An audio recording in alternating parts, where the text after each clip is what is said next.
up, guys? It's your boy Barca Boy 103. Today we're gonna be doing the match preview for Barcelona versus Real Betis in the round of 16 of the Copa del Rey. Again, following that Super Cup win, games are still coming in thick and fast in this very busy month of January, and yet another cup game on the table for Barcelona. We could potentially win a double here, and it starts at this moment, a game where Barcelona cannot afford to slip up. But before we get into it, make sure you guys smash that like button down below, and let's try and get to 200 likes on this video. It would be very much appreciated. And of course, if you are new, make sure you subscribe down below if you haven't already, and let's get into it. Kickoff time for this match will be taking place at 9 p.m. local time, the regular kickoff time for Barcelona in general, and this match will be taking place at the Montjuic, which of course is the temporary home of Barcelona, but again a home game nonetheless. And the referee for this match has also been confirmed on the pitch. It is Jose Maria Sanchez Martinez, not the best referee. He's a bit of an egotistical kind of one as well, so a bit of one to watch out for. And the VAR, it is Trajelo Suarez.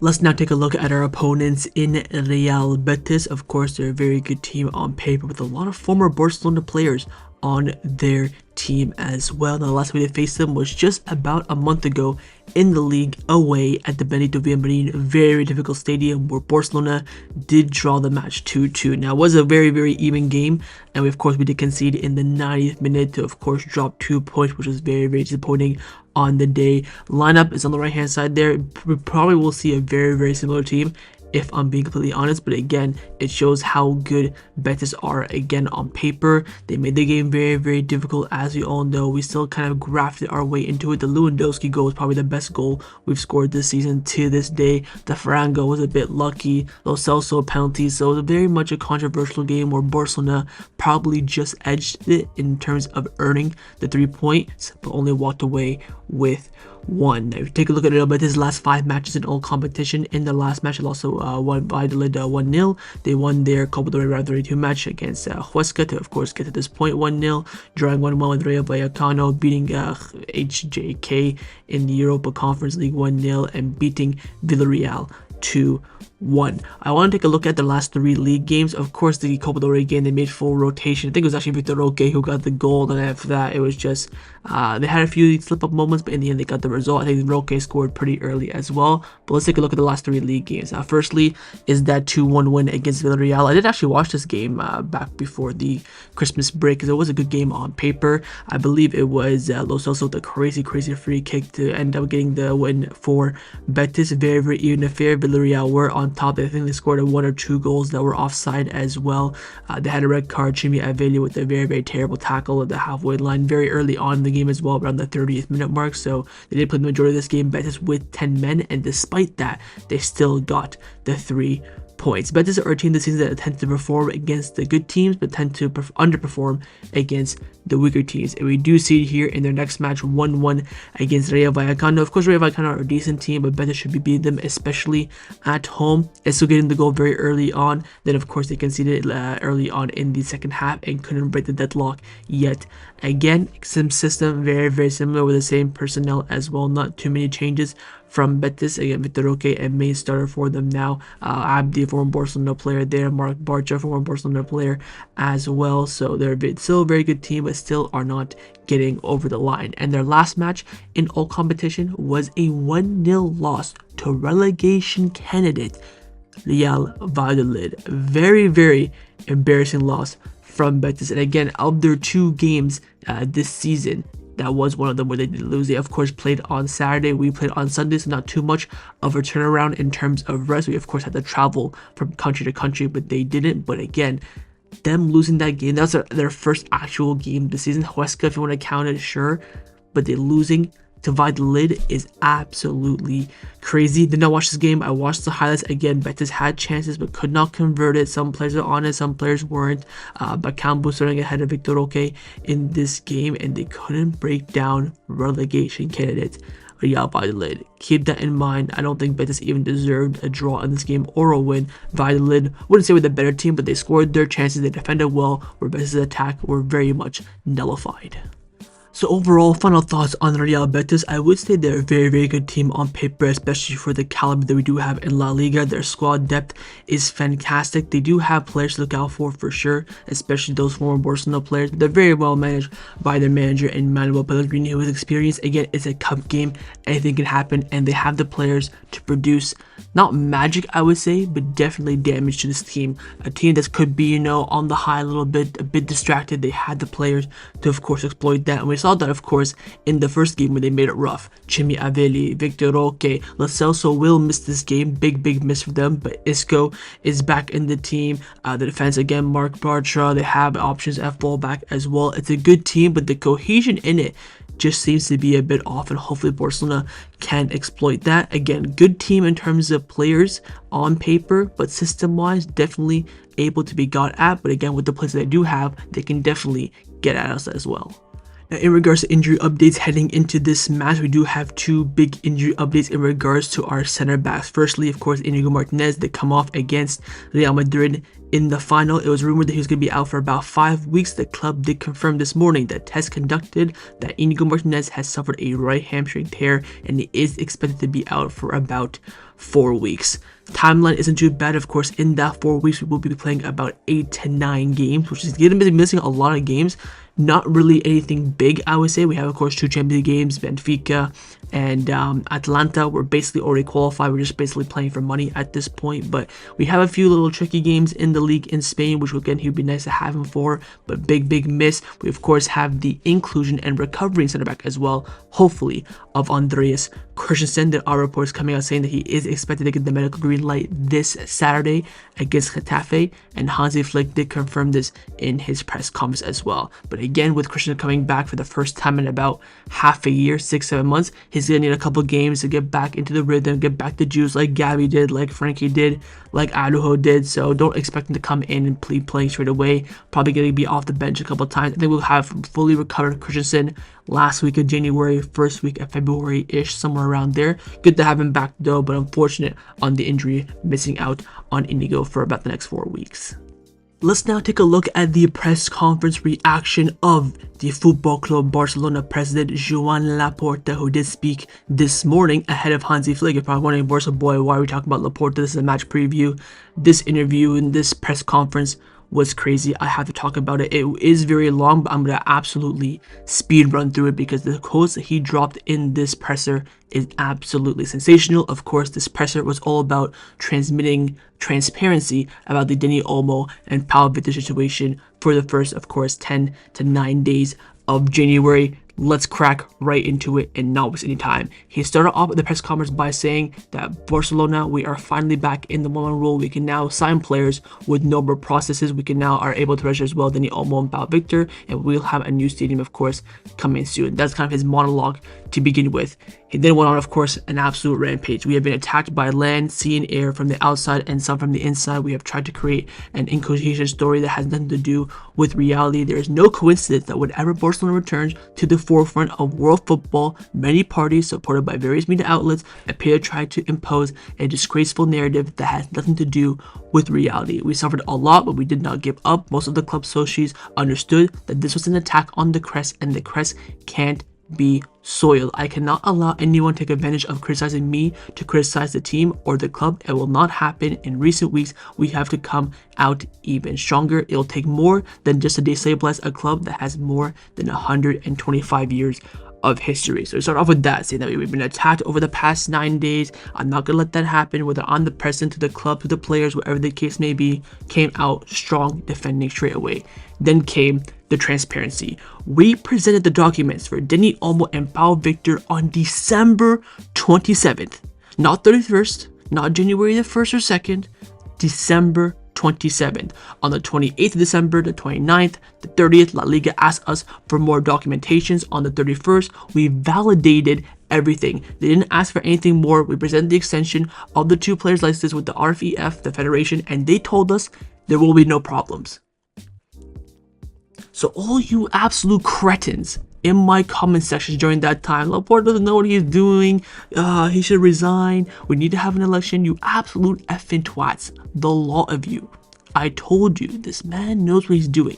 And the fact he's coming out with this transparency as well just encapsulates what a good president does. He also mentioned as well the new contract with Nike that has of course not been approved by the General Assembly triples the previous contract paid, and we'll discuss that in just a few seconds. When Ter Stegen was injured, we were looking into the possibility of registering Dani Olmo and Pau Victor since Mats was out for a long-term injury. La Liga ultimately refused this claim. So back in the day when we can use injured players to, register other players and make salary space, it was all fine and dandy. We of course did it for Christensen back in August, but we tried to do it for Ter Stegen in October. They said no. Oh, I wonder why. The story is there. They told us that the Nike contract was enough. Then Christensen got injured. We took advantage of it to get a better contract with Nike and provisionally registered Olmo and Pau Victor.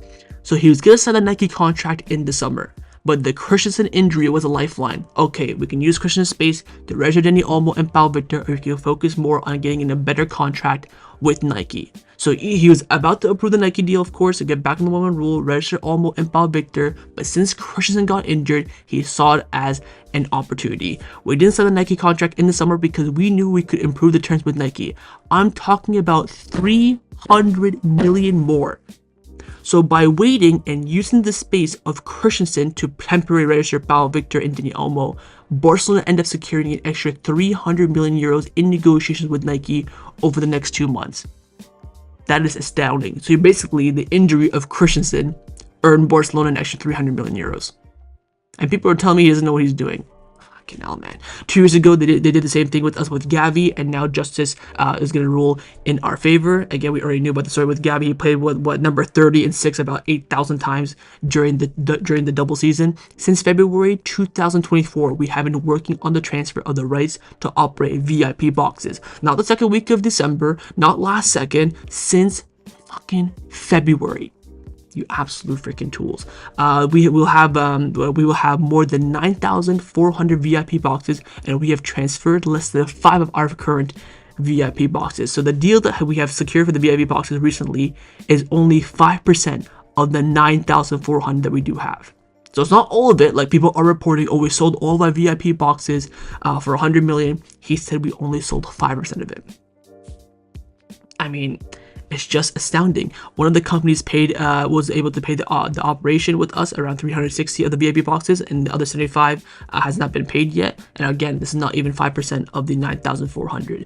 We found that the article of the RFEF was obsolete because it did not apply to Dani Olmo and Pau Victor. La Liga said it did apply on January the 3rd. La Liga validated the 1-1 rule. We present the extension of the licensing, so that we made a request to the CSD, and the CSD thinks that we have the right, and they gave us authorization because there was risk of irreparable damages, and we are in the state of law. Keep in mind, Joan Laporta is also a lawyer. He graduated from the University of Barcelona in law, so the man knows what he's doing. And again, you have La Liga saying no, the RFEF saying no. I mean, it makes sense, but we're kind of buddies with La Liga, so we're gonna side with them, and that's why again we end up in court. I was never gonna resign. This is him now concluding the Dani Olmo and Pau Victor stuff, and now he's opened the questions to the floor, to the media, and he was asked, were you ever going to resign? And he said, I was never going to resign for a decision made by La Liga and the Federation.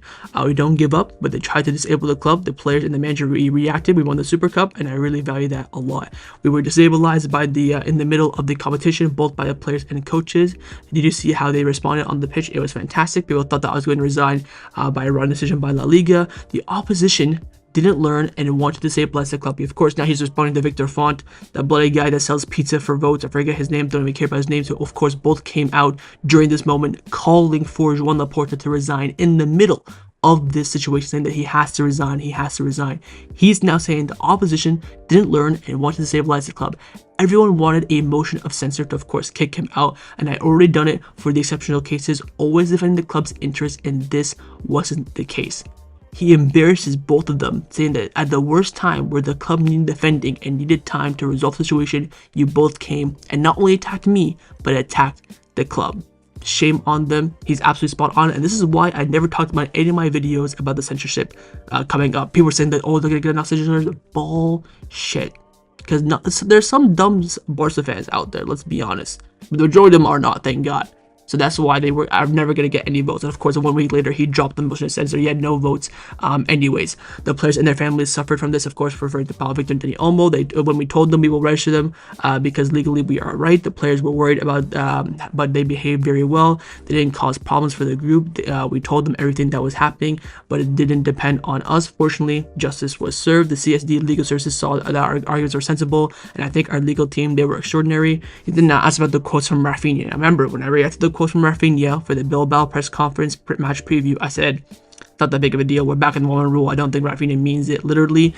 And guess what? Joan Laporta agrees with me. Raphinha did not criticize the club. He is an extraordinary player and an incredible man. He said it is the best club that you could be at. You choose what interests you to tell the story. So again, the quote was taken out of context a little bit. Oh, if I'm a player, I wouldn't come to Barcelona. That's not what Raphinha said. There, of course, is more to it. Raphinha told me he was disgusted because he wanted to transmit the greatness of Barcelona, and you made it say that he didn't want to say that, of course, replying to the journalists. So more information on the VIP boxes. The media were just all over him, asking him about the VIP boxes, how the sale works, and all that sort of stuff. So we have some details on that regarding the VIP boxes. The operations would have been done. We didn't do it to return to 1-1 rule. We have been working on it for a long time. So again, the VIP deal, the sale of the boxes, has nothing to do with 1-1 rule. They did it because the deals were done. So announced to get it over the line. It has nothing to do with us returning to the 1-1 rule. Completely additional and separate.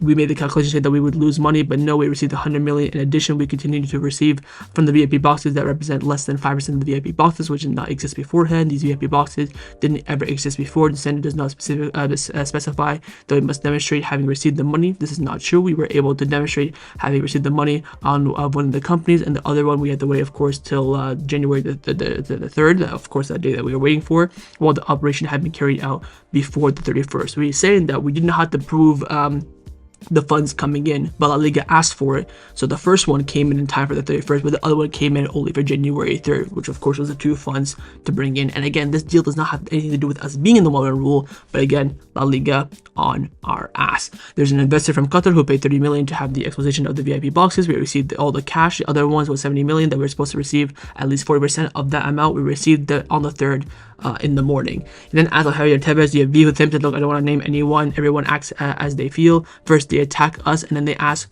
why you're attacking us back and what's going on. So kind of kept a bit neutral there.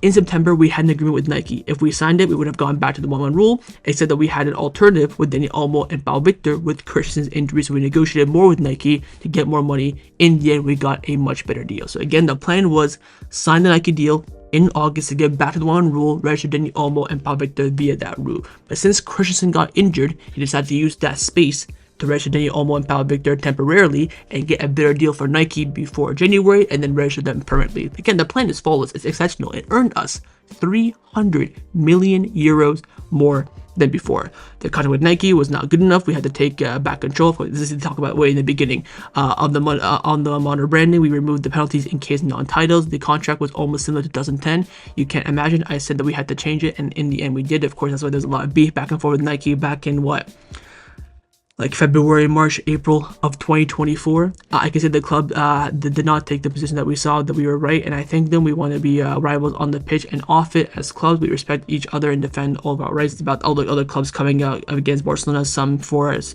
blah blah blah. More information here about the VIP boxes. I will skip that now. He said, ask on Araujo. I was kind of waiting for this when this was gonna drop. He said, look, we want Araujo to stay. We appreciate him very much, both professionally and personally. We have a very direct relationship with him. For some circumstances, I don't want to say what. He is now talking to the sporting area, i.e. Deco, and I think there is still room for a solution. So again, keeping it wide open there. It's not saying he wants to leave or we want to stay, but again, very much a politician answer there, leaves it all abroad. And finally, Laporta ends up by saying that we have now completed Barcelona's financial recovery. We did it without improvisation, without luck, and without any external help. We are a club with many values, principles, and ethics, and Barcelona is more than just a club. My president. No one ever doubt him again, please. Again, in 4 years, he's not only recovered us from bankruptcy, he's made 3 or 4 I wouldn't even say poor decisions, but just not decisions that I would go for. The way he sacked Xavi, the Alonso renewal, and again, I would say the Paulo Victor and Dani Olmo stuff, but again, that wasn't his fault. So you're counting most mistakes on one hand in 4 years. It's just exceptional, man. And this is why you cannot doubt him in these scenarios. He knows what he's doing. And again, all this to get Barcelona on top, get better deals, and get the best money possible in each scenario. You can't top him, man. And after all this as well, calls a press conference on his own, stands there for 2 hours, taking 19 questions from the media. Transparency and honesty. This is all you can ask from a president. It's exceptional. And again, please do not doubt him anymore. Now back to the game. Time now for Hansi Flick's press conference reaction, who of course spoke about an hour after Joan Laporta at the Ciudad Esportiva. Joan Gamper, let's see what he said, of course, this afternoon in the presser ahead of the big cup game. He says it's a very important game. It's going to be important for me to show that we are still strong after a great victory against Real Madrid. He was then asked on the Araujo situation, saying that let's see what happens. Since I speak specifically with the players, it's up to me and the players, so I don't have to comment. Inigo said to be a brilliant player. He's a leader. We hope he returns in a month. And Araujo was a very good defender and a leader, and he showed it on Sunday. On the suffering of Dani Olmo and Pau Victor, I believe in this club it has always been like this, and the focus is on what I can improve in training and in matches. Then asked on Ansu Fati. Now this answer is very, very, very, very disappointing. He said, look, I'm very happy with all my players. There are injuries, of course. There's Stegen, Bernal, Christensen is now coming back, maybe on Saturday against Getafe. This is the most important thing. I am honest with all my players, and we've been speaking with Ansu about his situation. I said in the summer that it was up to him to give his best, and that's what happened. Although he hasn't been able to show it at 100% of how good he is, and it's a shame. He must work to give his best. Basically saying that, look, he was going to back him in the summer. He was going to do that, and Ansu Fati was proving himself. Then he got injured, and he's saying that since that injury, that first one, he hasn't really gotten back to proving himself on the pitch in training at 100%, saying that Ansu Fati needs to do more in training. This is why he's not getting minutes. This is why he's getting left out of squads. Maybe the confidence, momentum died from that first injury. I don't know, but that first injury is what Flick is saying is what killed him. He knows the situation. He knows what he needs to do to get back in the team, and now it's in the hands of Ansu himself. Then asked on signings in January, he said, look, I talk to Deco every day. I'm very happy with the squad. We'll wait and see what happens. So again, very general answer. On the current moment that Barcelona are in, of course, we won on Sunday. That should give us confidence. That's why we want to win every game. Each and every one should feel that way. We have to work as a united group on the field, and it's something very crucial. On the goalkeeper situation, again, I still don't know if Szczesny can play tomorrow. There's been no real clarification on that. Some people are saying he can, he can't, but he's asked on the goalkeeper situation, and he said, look, everything during the Super Cup in regards to the goalkeeper position has changed a lot. Tech performed very well after a long break. We could see him with that incredible mentality helping the other goalkeepers training, but regarding Raphinha, who has been under pressure, he has been able to show that he's calm and strength that helps him. I can see that. So he kind of backs up both keepers here. I think he's pretty much saying here that Szczesny's the number one right now. I think everything kind of changed in the Super Cup, and it all started with Raphinha coming late for the activation session. If he doesn't do that, Szczesny would never have gotten his chance. So it's all Raphinha's fault. And now he's saying that Szczesny Tech is performing. So if Szczesny can play this game, there's very likelihood that he can be a starter. Then asked on beating Madrid, saying that I don't like to exaggerate anything for the Culés. It was a great victory. Everyone can see it. It's something that's huge win with the score, and it's something to be proud of. That's great for me. But in the end, the most important thing is to prove that every day. He's then asked finally on the danger of euphoria. Will this celebration hinder Barcelona's chances of this game? He said, look, that's how it is. We just have to prove it tomorrow, playing with the same attitude and approach. Betis is a great team, and we have to show every day that we want to be the best team in the world. And that concluded Hansi Flick's press conference reaction ahead of the match against Betis tomorrow. Let's now get into the lineup prediction. We're going to start with the manager, of course, Hansi Flick. I'm going to try my best with this lineup. I think this will be impossible to predict 11 out of 11. Will he go full strength, full rotation, no rotation, a little bit of rotation? No one knows. I have absolutely no idea what he would do. I am fairly confident there will be rotation. Of course, we played 48 hours ago in Saudi Arabia. There has to be rotation, and I've gone with this lineup on the screen right now. I've gone with the Raphinha in goal, a back four of Kounde, Araujo, Cubarsi, and Gerard Martin. Midfield three of Pedri, Casado, and Dani Olmo, and in front three of them, Lewandowski, and Raphinha. Firstly, in goal, again, I don't know if Szczesny can play this game or not. If he is fit for this game and is eligible, I do think he will select him. Again, this is the cup as well, so it gives more prominence to Szczesny. Back four, I think, of course, Araujo will come in for Inigo. I think he will bring in Joan for Balde. He likes to do that kind of rotation when rotation is needed.